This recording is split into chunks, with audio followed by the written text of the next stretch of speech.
4 times delayed and a week of negotiations. Now the UN Security Council has passed what's being described as a toned-down resolution on the crisis in Gaza.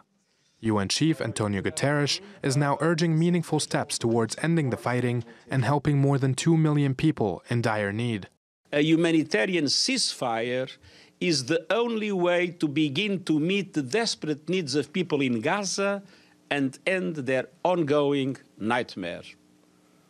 I hope that today's Security Council resolution may help that finally to happen, but much more is needed immediately. A resolution was first proposed by the United Arab Emirates 2 weeks ago, but it failed to pass due to a U.S. veto. Washington claimed that a ceasefire would only benefit Hamas, a suspension of hostilities giving them time to regroup and rearm. But after a week of delays and changes to the wording of the text, the U.S. let this resolution pass by abstaining from voting. We know this is not a perfect text. We know only a ceasefire will end this suffering, and that is why the UAE put a resolution to the vote in this Council on Friday, 8th December.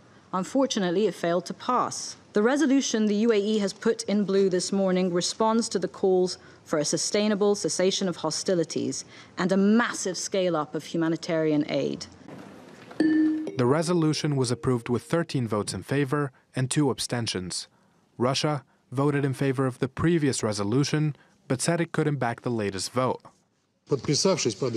By signing off on this, the Council would essentially be giving the Israeli armed forces complete freedom of movement for further clearing of the Gaza Strip. The text, as it is currently worded, is the main thing the USA needs from this resolution, and anyone who votes in favor of the text will bear responsibility for that, essentially becoming complicit in the destruction of Gaza. I'm not going to respond to Russia's rant, a country that has also created conditions that they are complaining about now in their unprovoked war in Ukraine. We believe the humanitarian resolution before us calls for urgent steps to immediately allow safe, unhindered, and expanded humanitarian access and to create the conditions for sustainable cessation of hostilities. Guterres welcomed a resolution finally being passed, but expressed his discontent with Israel's approach towards a long-term solution.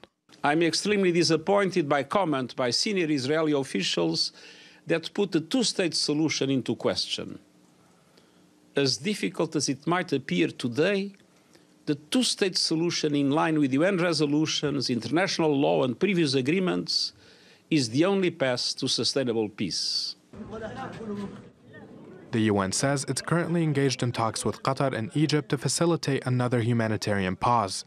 But international diplomacy isn't having any meaningful impact towards ending this catastrophe for the people of Gaza. And with more than 20,000 Palestinians dead, a permanent ceasefire may be a long way off. Malik Fouda, TRT World.